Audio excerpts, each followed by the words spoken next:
નમસ્તે મિત્રો, હું છું સિદ્ધાર્થ છાયા.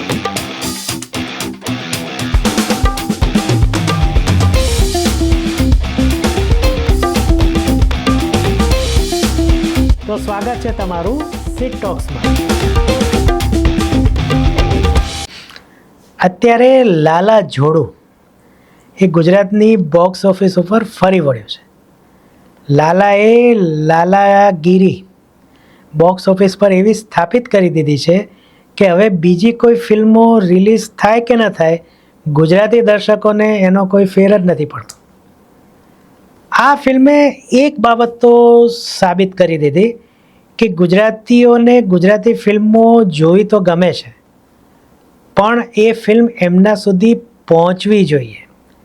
અને આપણા ગયા અઠવાડિયાના જે ટેસ્ટ કેસનો જે વિડીયો હતો એમાં જે છેલ્લે વાત થઈ હતી કે ગુજરાતી ફિલ્મો માત્ર માઉથ પબ્લિસિટીથી ચાલે છે, એ વાત પણ આ સાબિત કરી.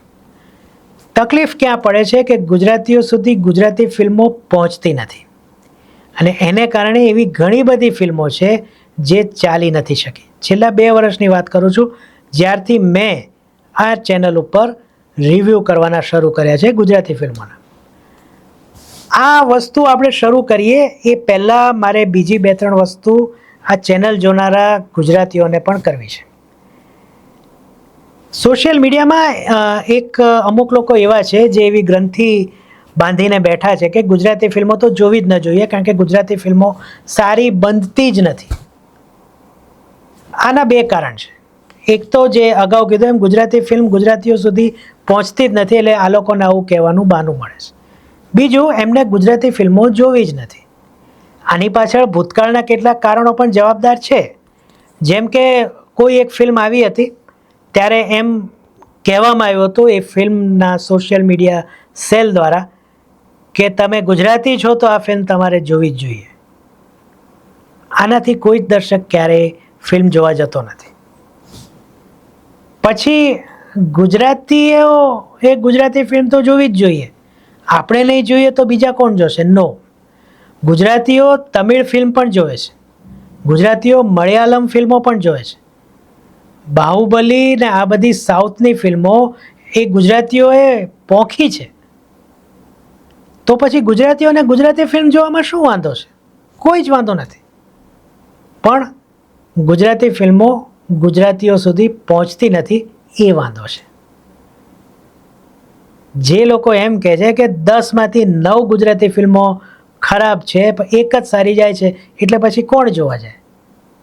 મહદઅંશે આ વાત સાચી છે કે જ્યારે પણ કોઈ સારી ગુજરાતી ફિલ્મ આવે, જેમ કે હવે લાલો આવી, પછી 4-5 ફિલ્મો એવી આવશે જેમ થાય કે હવે યાર આ તો પૈસા પડી ગયા. પણ આવું ખાલી ગુજરાતી ફિલ્મ ઇન્ડસ્ટ્રીમાં જ છે. તમિળમાં, બંગાળીમાં, મલયાલમમાં આવું નથી. આપણે બધા સાઉથ ઇન્ડિયાની ફિલ્મોના વખાણ કરીને થાકી નથી જતા, પણ શું સાઉથ ઇન્ડિયામાં પણ વર્ષની 100-125 ફિલ્મ આવે એ બધી જ સારી હોય છે? બિલકુલ નહીં. એનો રેશિયો પણ લગભગ આ જ હશે. આનાથી જરાય ઉપર નીચે વધુ પડતો તો નહીં જ હોય.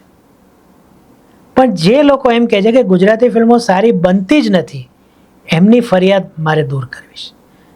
અને એના માટે હું આજે એક લિસ્ટ લઈને આવ્યો છું 14 ફિલ્મોનું. મેં વર્ષ 2024ના જાન્યુઆરીથી ગુજરાતી ફિલ્મોના રિવ્યૂ આ ચેનલ ઉપર રેગ્યુલર ચાલુ કર્યા છે. એ પછી એવા 14 ફિલ્મો જેને ડ્યુ એનો મળવો જોઈતો હતો પણ નથી મળ્યો, એવી ફિલ્મો હું લાવું છું અત્યારે તમારી સમક્ષ. તો એ વસ્તુ એટલા માટે બની કે કોઈ કારણસર આ ફિલ્મો ઓડિયન્સ સુધી નથી પહોંચી. પછી કોઈ પણ કારણ હોય, માર્કેટિંગ નબળું હોય, રિલીઝ ડેટ ખરાબ હોય, કે રિલીઝ ડેટ આવી હોય અને બીજી કોઈ મૂવી આવી ગઈ હોય તો અઠવાડિયામાં ઉતારી લેવી પડી હોય, એક્ઝિબિટર્સની દાદાગીરી હોય કે કોઈ પણ કારણ હોય, પણ આ ફિલ્મો જોવા લાયક હતી થિયેટરમાં. એમને એ ડિઝર્વ કરતી હતી આ ફિલ્મો કે લોકો જાય અને એ ફિલ્મને જુએ. એટલે એ જે દલીલ છે એનો છેદ અત્યારે મારે ઉડાડવો છે કે ગુજરાતી ફિલ્મો સારી બનતી જ નથી. આજે 1 વર્ષ અને 11 મહિના એટલે લગભગ 2 વર્ષ ગણીએ, હજી 1.5 મહિનો બાકી છે, પણ આપણે 2 વર્ષ ગણી લઈએ તો મારી પાસે જો 14 ફિલ્મો સારી મારી દ્રષ્ટિએ છે કે જે ડિઝર્વ કરતી હતી બોક્સ ઓફિસ ઉપર સારા કલેક્શનની પણ નથી કરી શકી, તો એનો અર્થ એવો થયો કે વર્ષમાં 7 ફિલ્મો તો એવી આવી જ છે ગુજરાતી ફિલ્મો જે ચાલવી જોઈતી હતી પણ નથી ચાલી. પણ આની સાથે સાથે બીજી 7 એવી પણ આવી ગઈ છે ગુજરાતી ફિલ્મો જે બોક્સ ઓફિસ પર સારું કરી ગઈ છે આ 2 વર્ષમાં, એટલે 7 દુ 14 મૂવીઓ.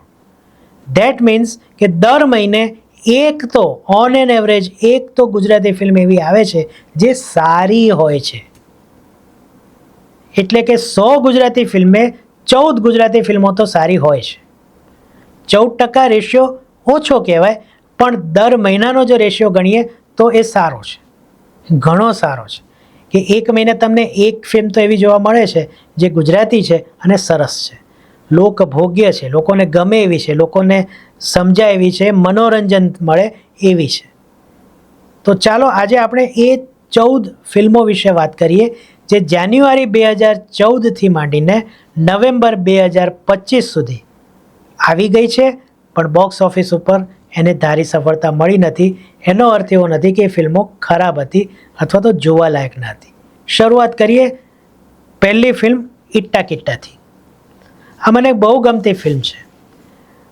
એક એવું ફેમિલી, એક એવું દંપતી જેને સંતાન નથી, વર્ષો સુધી લગ્નના, વિચાર કરે છે કે આપણે અનાથ લઈએ, છોકરાઓને એડોપ્ટ કરીએ, અને 2 છોકરાઓને એ એડોપ્ટ કરે છે, છોકરીઓને નાની નાની, અને પછી જે ઘરમાં તકલીફો થાય છે અથવા તો મતભેદો થાય છે, મનભેદો થાય છે, ખાસ કરીને છોકરાઓ અને દાદી વચ્ચે, અને દાદી અને છોકરાઓ વચ્ચે જે આ મમ્મી પપ્પા ફસાય છે, અને એમાં પણ રોનક કામદારનો જે છેલ્લો 5-7 મિનિટનો મોનોલોગ છે એ જોરદાર છે. ફિલ્મ બહુ સારી હતી. તમે નથી જોઈ તો હવે જ્યાંથી પણ જોવા મળે જોજો. કમઠાણ અશ્વિની ભટ્ટની નવલકથા પરથી બનેલી ફિલ્મ કદાચ એ સ્તરની નથી બની જે અશ્વિની ભટ્ટના ચાહકો ઈચ્છતા હતા, પણ જ્યારે ફિલ્મમાં બનાવવા માટે આપણે થોડી લિબર્ટી લઈએ અથવા તો થોડુંક ચેન્જીસ કરવું પડે આપણે, તો એ કરવું પડતું હોય છે. એને કારણે બની શકે કે મૂળ કથા સાથે ન્યાય ન થાય. મેં કમઠાણ વાંચી છે એટલે હું કહી શકું છું કે એટલી ખરાબ તો ન હતી કે તમે એ ફિલ્મને સાવ ભૂલી જ જાઓ. ખૂબ સરસ એક્ટિંગ, ખૂબ સરસ કોમેડી પંચીસ અને ખૂબ સરસ વાર્તા હતી અને ફિલ્મ જોવાલાયક બની હતી, પણ એ ચાલી નહીં. Vanilla ice cream. આ ફિલ્મ વિશે તો જેટલું કહીએ એટલું ઓછું છે. જે રીતે 2 પેઢી વચ્ચેનો સંઘર્ષ અને જે રીતના લાગણીની આમથી આમ વાત થાય છે, હું ક્યારેય એવું નથી કહેતો કે આ બોલિવૂડ જેવી ફિલ્મ છે કે આ હોલિવૂડ જેવી ફિલ્મ છે, અરે આને તો જોઈને સાઉથ ઇન્ડિયાની નહીં, આ ગુજરાતી ફિલ્મ છે. એટલે આવી ગુજરાતી ફિલ્મો રેર બને છે જે તમને ઇમોશન્સના સમુદ્રમાં ધકેલે છે. મલ્હાર હોય કે અર્ચનભાઈ હોય કે યુક્તિ રાંદેરિયા હોય કે વૈદ્ય હોય, આપણા વન્ના પાઠક વૈદ્ય, કે પછી સતીશભાઈ હોય, અદ્ભુત એક્ટિંગ છે. ખાસ જોજો. જગત. શું ગુજરાતી ફિલ્મો સમાજને જગાડતી નથી? ફક્ત 3 મિત્રોની વાર્તાઓ કે પ્રેમલા પ્રેમલીની વાતો આ જ કરે છે? ના. સમાજમાં આજે ચાઇલ્ડ એબ્યુઝ ખૂબ પ્રચલિત છે અને એની સામે આંખ ઉગાડતી ફિલ્મ એટલે જગત. આ ફિલ્મ જોવા કોઈ ગુજરાતી ન ગયો. ગુજરાતી છો એટલે જોવું પડે એટલે નહીં, સારી ફિલ્મ છે એટલે જોવી પડે. જગત હજી સુધી કોઈ OTT પર પણ નથી. પણ તમારી આસપાસ કેવા લોકો રહે છે જેના મનમાં બાળકને જોઈને વાસનાના કીડા સળવળવા લાગે છે, એને અદ્ભુત રીતના રજૂ કરવામાં આવી છે. તો જ્યારે પણ જગત કોઈ પણ OTT પર આવે ત્યારે જરૂર જોજો. ચૂપ. અગેન મનોરંજનમાં મિક્સ કરેલી એક એવી કથા જે સંદેશ પણ આપે છે કે ચૂપ ન રહો. તમને કોઈ તકલીફ છે તો તમે બાપ છો તો તમારા સંતાનોને, તમારા પત્નીને કહો કે મને આ તકલીફ છે. તમે જો કોઈના સંતાન છો તો તમારા માતા પિતાને કહો, તમારી પત્નીને કહો કે મને આર્થિક સમસ્યા છે, મને સામાજિક સમસ્યા છે, મને કોઈક ફસાવી દેવા માગે છે. સીધે સીધું આપઘાતનું પગલું ના લો. આવો મેસેજ મનોરંજનની લાડુડીમાં ભેગો કરીને આપવામાં આવ્યો છે. આ ફિલ્મ પણ હજી સુધી OTT પર આવી નથી, પણ હું હાઈલી રેકમેન્ડ કરું છું કે જ્યારે પણ આવે ત્યારે આ ફિલ્મ જોજો. આ સારી ગુજરાતી ફિલ્મ છે. Builder boys. એક ઘર, એક આખો ફ્લેટ હોય, એને રિકન્સ્ટ્રક્શનમાં જાય અને બિલ્ડરો એ ઘરના ઘણાનો અનુભવ છે. મારા એક જાણીતામાં જ છે. 2 વર્ષનું કહીને આજે 7 વર્ષ થયા છે, હજી એ પાયા જ ખોદાયેલા પડ્યા છે, અથવા તો નાનું મોટું કન્સ્ટ્રક્શનનું કામ થોડું થોડું ચાલે રાખે છે. તો આજની વાર્તા આ બિલ્ડર બોયઝમાં કહેવામાં આવે. સાથે સાથે 2 યંગ એન્જિનિયરોનો ઉત્સાહ અથવા તો એની જે આંટ્રપ્રિન્યોરશિપ છે એમનામાં રહેલી, એને બહાર કેવી રીતના એ લોકો લાવે છે, એની એક ઉત્સાહપ્રેરક વાર્તા પણ આમાં કહેવામાં આવી છે. પણ ફિલ્મ ચાલી નથી. ફિલ્મ સારી હતી. સારી ફિલ્મો બને છે ગુજરાતીમાં, જોજો. આગલી ફિલ્મ કારખાનો. હવે આના વિશે તો શું કહીએ, મેં પણ મોડે મોડે જોઈ. ફિલ્મ જતી રહી પછી જોઈ, પણ એ પાપનું પ્રાશ્ચિત કરવા મેં જ્યારે એનો સ્પેશિયલ શો હતો ત્યારે ખાસ હું જોવા ગયેલો. એક જ શોર્ટમાં 1.5 કલાક શરૂઆતનો. હું ફરીથી એમ નહીં કહું કે આવું તો હોલિવૂડમાં પણ નથી થતું, કે આવું તો બોલિવૂડમાં પણ નથી થતું. આ આપણી ગુજરાતી ફિલ્મે કરી દેખાડ્યું છે. અને 1.5 કલાક તમને એમ થાય કે બસ શું યાર, આ ક્યાં બેસી ગયા. અને પછી જે કોમેડી ને હાસ્યની જે વરસાદ ચાલુ થાય છે, અને પણ ઇન્ટેલિજન્ટ, એક એક પંચમાં, એક એક સીનમાં તમને ઇન્ટેલિજન્સ દેખાશે. અને જે શરૂઆતનો 1.5 કલાકમાં તમને એમ થાય કે આ શું જવાબ, એ બધાનો જવાબ તમને એ સેકન્ડ હાફમાં મળી જાય છે. અને ફિલ્મ રંગે ચંગે પૂરી થાય છે. નવા લોકોએ બનાવેલી ફિલ્મ આ કક્ષાની હોઈ શકે એ વિચારી પણ કેમ શકો, પણ વિચારવું પડે. લાલોમાં પણ આ જ થયું છે. સાવ નવા લોકોએ એ ફિલ્મ બનાવી છે અને અત્યારે ધૂમ મચાવી રહી છે. આવી જ એક આવી ગઈ ફિલ્મ ઇન્ટરવ્યૂ. નવા લોકો હતા. આપણી વાર્તા, આપણા ઘરની વાર્તા. જ્યારે ઘરના છોકરા ઉપર આખો ભાર હોય કે ભાઈ તને નોકરી મળશે તો મારું ઘર આગળ સરસ ચાલશે, અને એ બહાર લઈને કોઈ છોકરો ઇન્ટરવ્યૂ આપવા જાય અને એના અનુભવ જુદા જુદા થાય. પહેલાં તો નેગેટિવ જ આવે કે હું પાસ નહીં થઉં તો, એટલે અંધશ્રદ્ધામાં જાય. બધી આપણી જ વાતો આપણે આ રોજ અનુભવીએ છીએ. નાની જે હાઇલાઇટ હતી એના ટાઇટલ્સ હતા શરૂઆતના. અત્યંત ઇન્ટેલિજન્ટ રીતના એ ટાઇટલ્સ આપવામાં આવ્યા હતા. હજી સુધી આ ફિલ્મ આવી નથી. આવે તો ખાસ જોજો. ઇન્ટરવ્યૂ મારી દ્રષ્ટિએ એક અનોખી ગુજરાતી મૂવી છે. અજબ રાતની ગજબ વાત. શું નહોતું આ મૂવીમાં? થ્રિલ હતું, કોમેડી હતી, ઇમોશન્સ હતા, પ્રેમની વાત હતી. ભવ્ય ગાંધી, આરોહી પટેલ, આવા કલાકારો હતા. ભરત ઠક્કર બહુ જબરદસ્ત નેગેટિવ રોલ એમણે કર્યો આમાં. રોડ શોની વાત હતી, ફિલ્મ ન ચાલી. એક દ્રશ્ય આરોહી અને ભવ્યનું છે એનું કાયમ યાદ કરું છું. જ્યારે આરોહી બકબક કરતી હોય છે અને ભવ્ય એને જોઈને એના ઇમોશન્સનું સ્કેનિંગ કરતો હોય છે. બહુ જોરદાર વાત છે, પણ ફિલ્મ ન ચાલી. જોજો, ઉપલબ્ધ છે OTT ઉપર. વેનિલા આઈસ્ક્રીમના મેકર્સની બીજી film the great Gujarati matrimony. રૂવાડા ઊભા કરી દે એવી પ્રેમ કહાણી. પછી એ યુવાનની હોય કે આધેડ વય વટાવી ચૂકેલા વ્યક્તિઓની હોય. ખૂબ સુંદર રજૂઆત. એમાં ઘણા લોકો કહે છે કે અમદાવાદનો આવો વરસાદ તો ક્યારેય નથી જોયો. એમાં જે મોર દેખાડ્યો છે એ અદ્ભુત છે, મોરના ટહુકા. આમાં તો રિવરફ્રન્ટ પણ ગમી જાય એવું છે. આ ઉપરાંત ઇમોશન્સની ભરમાર છે. હા, વાર્તામાં એમ નાવીન્ય નથી.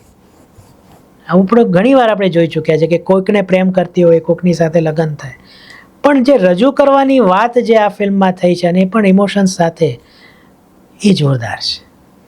આ વર્ષની શરૂઆતમાં એક એવી ફિલ્મ આવી જેને કદાચ આપણે ગુજરાતીઓ ચૂકી ગયા. હું આ જરાય અતિશયોક્તિથી નથી બોલતો, એકદમ નમ્રતાથી કહું છું.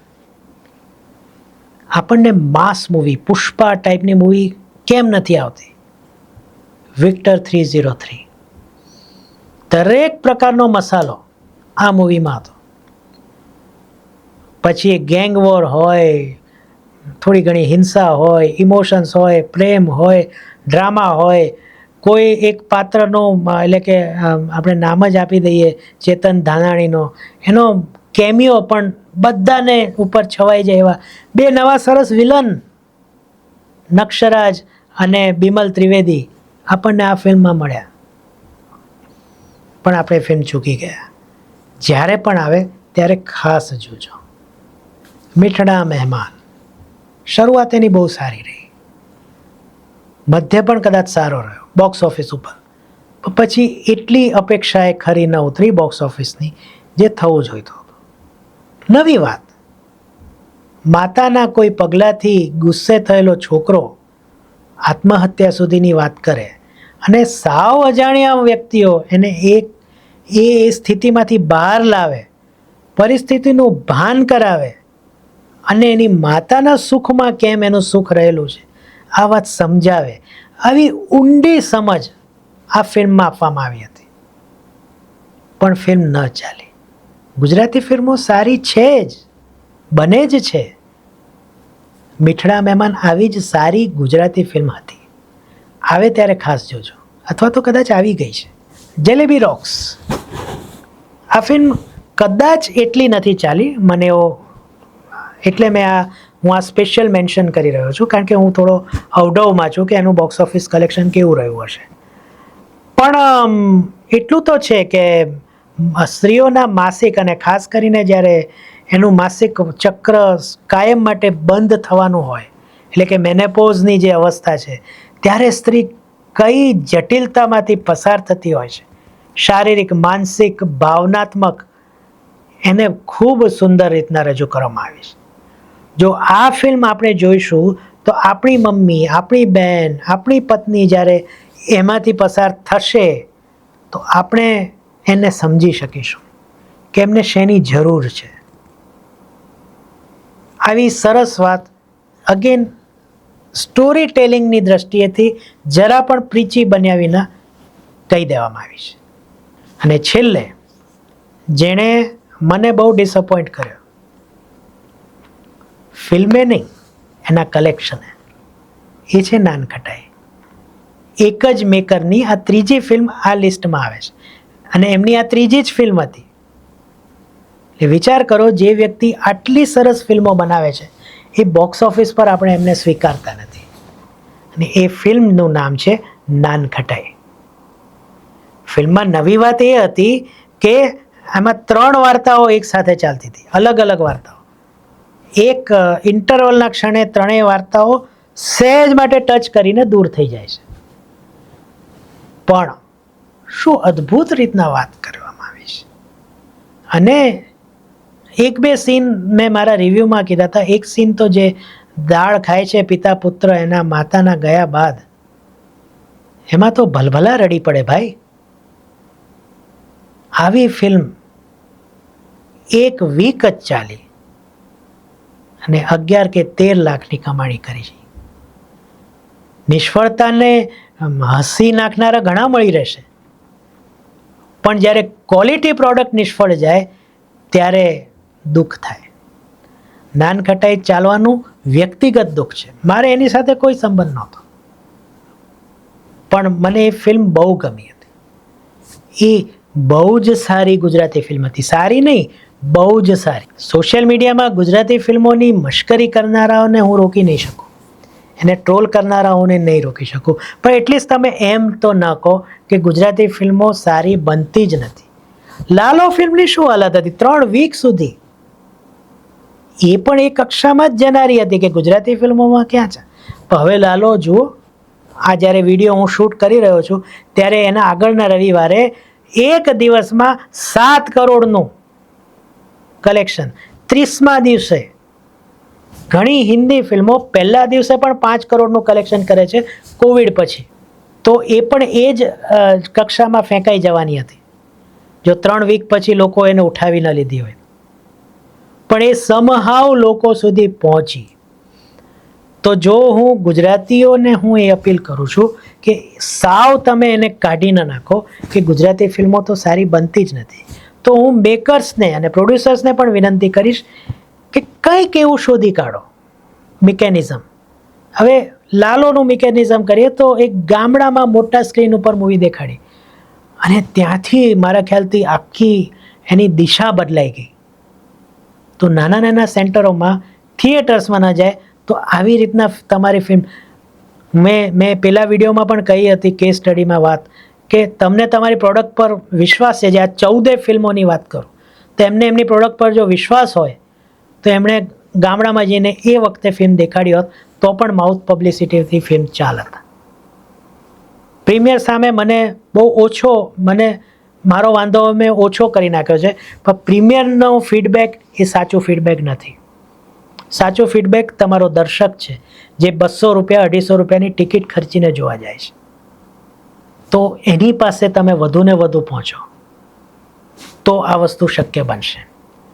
ગુજરાતીઓને અગેન અપીલ કરીશ કે કોઈ એમ કહે કે ગુજરાતી છો એટલે ગુજરાતી ફિલ્મ જોવી જ પડે, અથવા તો આપણે નહીં જોઈએ તો કોણ, તો એને તમે ન માનો. પણ ગુજરાતી ફિલ્મો સારી જ નથી બનતી એવું તો પ્લીઝ ન કહો. તો કરવું શું? મારા રિવ્યૂ પર વિશ્વાસ ન કરતા. કોઈ પણ નવી ગુજરાતી ફિલ્મ શુક્રવારે આવે તો શનિવારે સવારે યુટ્યુબ પર જઈને XYZ ફિલ્મ, લાલોની જ ઉદાહરણ લઈએ, લાલો રિવ્યૂ, પહેલા 3 રિવ્યૂ આવે એ શું કહે છે એના પરથી તમારો નિર્ણય લો. એમાં મારો રિવ્યૂ હોય કે ના હોય, કોઈ પણ રિવ્યૂકારનો રિવ્યૂ હોય, એવું તમે 2-3 વખત કરશો એટલે એ રિવ્યૂકારની ક્રેડિબિલિટી તમને ખબર પડી જશે ફિલ્મ જોયા પછી. તો તમે બીજા 3ને જોશો અથવા નવાને જોવો ને કાયમ. તો આ તમને એક હિન્ટ મળશે કે ફિલ્મ જોવા જવી કે નહીં. એવું ઘણીવાર બન્યું છે કે આ વિક્ટરની વાત લો, નાનખટાઈની વાત લો, મેટ્રીમનીની વાત લો, બધાએ અમે વખાણ કર્યા હતા.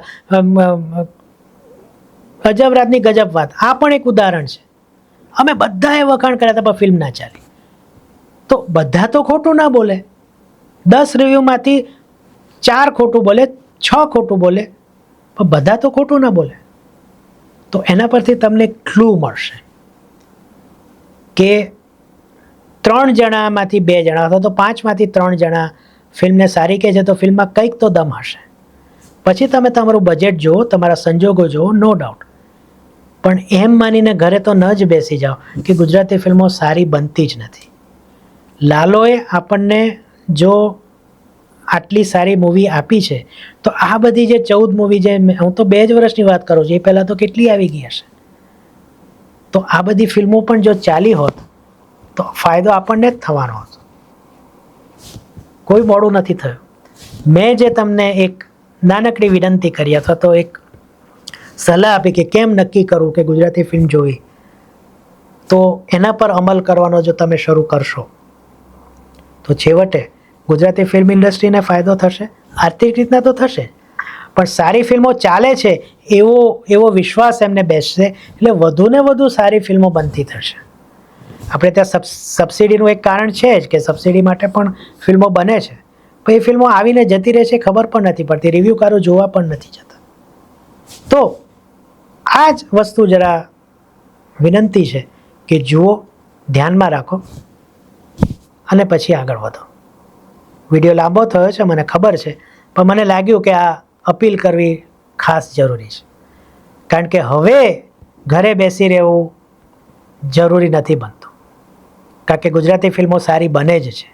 આપણા સુધી પહોંચી નથી શકતી એટલે ખરાબ છે, અથવા તો આપણે જોવી નથી એટલે ખરાબ છે, એવું તો નહીં ચાલે.